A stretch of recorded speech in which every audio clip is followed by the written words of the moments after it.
Good evening, Trump's family. Welcome back to my channel. Have a good night, everyone, and God bless you. Alright, without further ado, let's get into the news. This is the latest development in the endless investigation of Trump, that apparently can't find any criminal activity. Political Appeals Court tosses Trump's lawsuit over Mar-a-Lago search, which basically means CNN Appeals Court halts special master review of documents seized at Mar-a-Lago. I'm going to tell you right now why this is unimportant. It does not help anybody trying to take down Trump. And it's really not news other than a Pyrrhic victory for Democrats or media. Okay. This is an article on August 29, 2022. Right this second, Justice Department said it has already reviewed CS documents after Trump asked for special master examination. Okay. So, the reason everyone should hit subscribe to this channel is because if you just use basic logic, you understand what's taking place, okay? They couldn't get Trump in New York for allegedly lying to Deutsche Bank and other banks to receive loans, because guess what? Prosecutors don't know as much about New York real estate as Trump does. That's a whole other story. He didn't commit a crime in New York. He didn't pressure anyone in Georgia. He didn't compel people to commit crimes in January. He didn't do any of these things. If you think that he did, then prove it in court. Okay. They already reviewed all of Trump's documents. That's the Independent, but there are a number of articles here. Daily Mail: FBI agents already finished reviewing documents seized at Mar-a-Lago. Okay, that's in August. Also, Fox News: Justice Department tells judge it already reviewed Trump documents, they could have already indicted him. It doesn't matter if they have 10,000 or 100,000 documents, or 200 or 300,000 documents that they took from Mar-a-Lago. They already reviewed each and every one of the documents, okay? They already reviewed each and every one of the documents. Okay, so in a way, it's a public relations, in a way, it's a victory for Trump in that none of this is going to lead to anything. They can't indict Trump without setting a very, very harmful precedent for Biden for future Democratic presidents. Because he already declassified the information. That's why they didn't indict him in a court of law. Hillary Clinton had no power to declassify. She had servers where she was siphoning top secret and special access program intelligence. In addition to her team of people, her tech advisors, other people even have what the National Security Advisor, our current National Security Advisor Sullivan, was part of that team of people that found some way to siphon classified data onto servers. This is, according to James Kobe. See, the problem what takes place is that any corruption or criminality within the Democratic Party, world sphere, within their side of the political divide, it's viewed as conspiratorial nonsense because journalists, media, Democrats, they cannot wrap their heads around the fact that, for example, a server or servers outside of the United States government with access to classified data, it is impossible from a cyber perspective to do that. It is impossible to transfer a top secret and special access program intelligence onto servers. Okay. Trump has not been indicted because he has not committed a crime. Hunter committed crimes, Hillary committed crimes. They weren't indicted because the system Democratic Party loyalists protect them. That's not conspiratorial nonsense. That's just a reality of politics. Okay. 20 years ago, the epicenter of corruption was the Bush, Cheney, and Rumsfeld Republicans. Now they're embedded within the Democratic Party. Okay, it's basically a one-party system of never-Trump republic, again. So I mean, there are certain never-Trump Republicans that are somewhat rational. They say, well, maybe we should just have DeSantis, like, well, no, that they'll make a DeSantis dossier. So then what? After the DeSantis dossier and 24/7 endless coverage about how DeSantis was worse than Trump, then what happens? Because that's a template, a roadmap, a rubric. But this is essentially, it seems like a negative to Trump, but it's not really negative. It's like, it's almost a victory in that. It's almost a bizarre, it's a Pyrrhic victory for Democrats, because at the end of the day, it does nothing. They already reviewed all the documents. So the fact that a special master, this is an appeals court, but then I think that he can appeal that decision. So a special master was tasked with just returning personal belongings to Trump. The fact that there any personal belongings at all, within that batch of tens of 1,000s of documents makes it more difficult to prosecute him.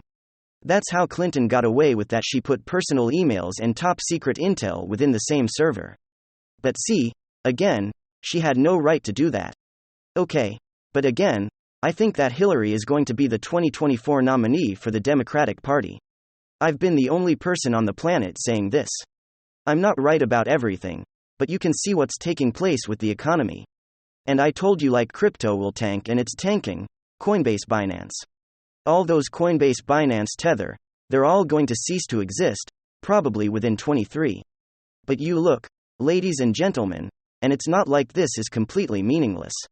The special master, the fact that they need a special counsel for a DOJ and Federal Bureau of Investigation probe that already has essentially concluded they already looked at all the documents. It's been since August to November. So it took 4 months. And it was in the beginning what it was early August.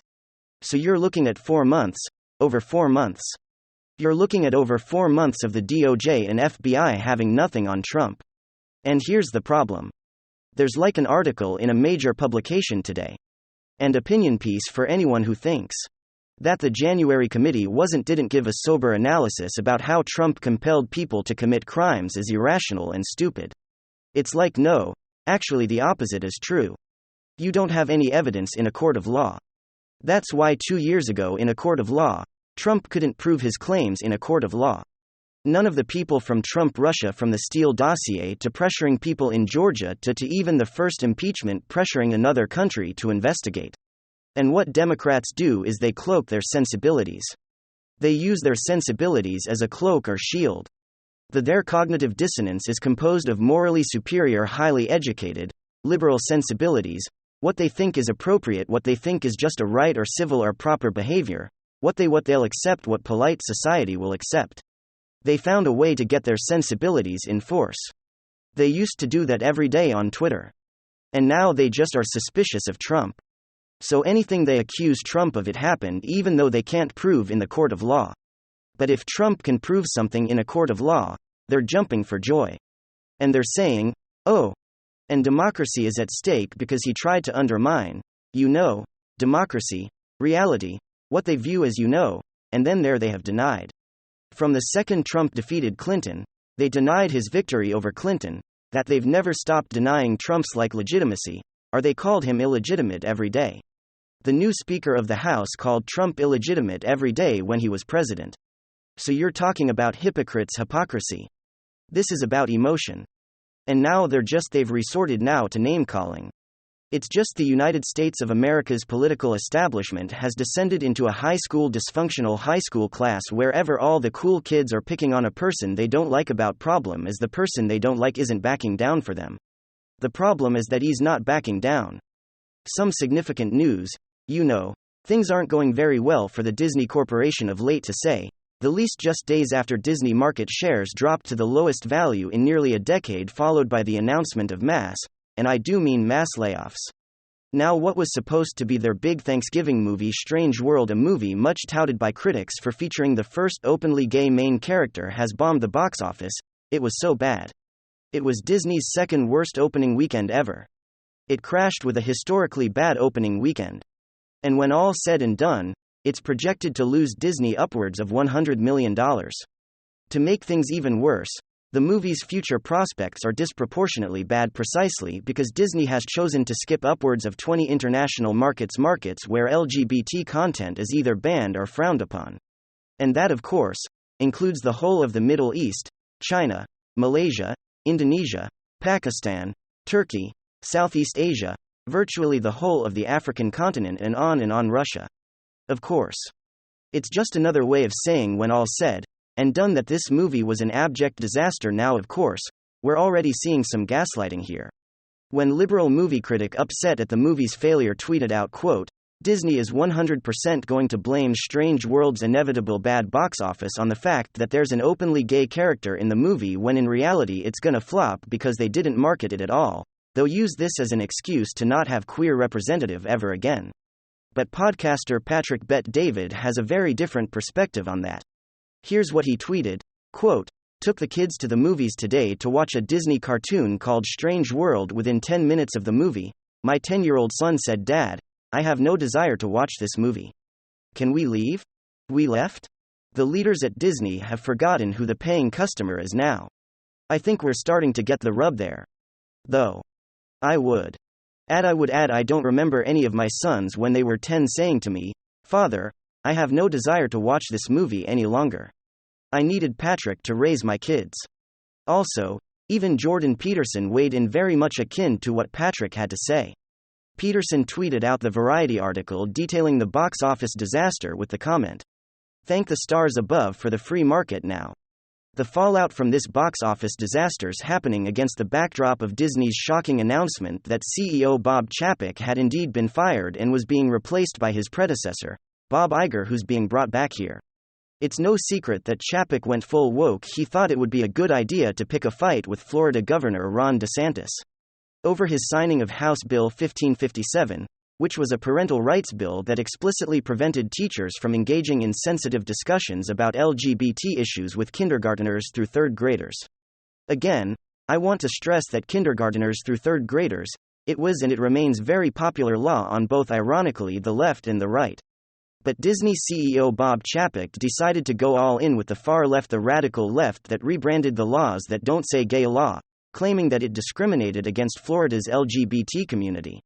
So you had all of these protests at Disney, they were pushing back against this law. You had all this woke activism that only served to do far more damage to Disney than they could have ever imagined. A Rasmussen poll came out and found the parents disapproved of Disney's opposition to the law by a factor of 2 to 1. I mean, it wasn't even close. Anyone, if you think it through, anyone defending the notion that teachers should be exposing kindergarteners to transgenderism is going to lose. There's just no indication whatsoever that our culture broad brush is anywhere near supportive of such a concept. It's just not happening.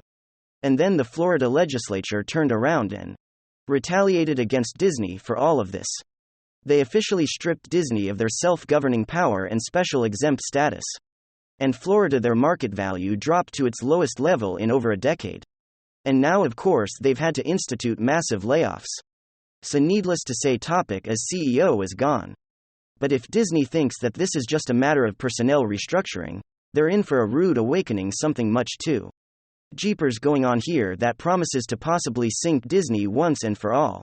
What I believe is really happening here, big picture, is that wokeness, when all of a sudden done, is simply not a sustainable art form. And that's because, as has long been recognized by aesthetic theorists and international art critics, what makes art, as it were, is the encounter of the transcendent. And the transcendent is just a fancy mancy way of talking about those values that transcend any particular thing. So for example, when I give my wife a rose for Valentine's Day, what does that rose symbolizes? Well, of course, it symbolizes my love for her. Now you notice that my love for my wife is not exhausted in that rose. As that rose were to get lost or something, like, my love for her wouldn't be comparably lost. And that's because my love transcends the rose. The rose is a tangible, symbolic communicator of a love that extends far beyond the rose itself. And this is the way an amazing song or an inspiring poem or stunning architecture, or popular play work. They work in the sense that they communicate in some kind of culturally specific way. They communicate timeless values of truth, goodness and beauty that are eternal, and therefore are never exhausted in any particular artistic or cultural instantiation. However, and here's the problem with what I see, what's going on with Disney wokeness isn't transcendent. Identity politics don't transcend or extend time in place. You could cover the globe, you could go anywhere, anytime, and you will find nothing in any culture on the planet that even comes close to approximating the sensibilities that comprise wokeness. Wokeness is not transcendent as a very particular ideology held ironically by a very fringe minority, both domestically and internationally. It does not have a transcendent bone in its body. And thus wokeness is not a sustainable art form, precisely because wokeness itself is not sustainable.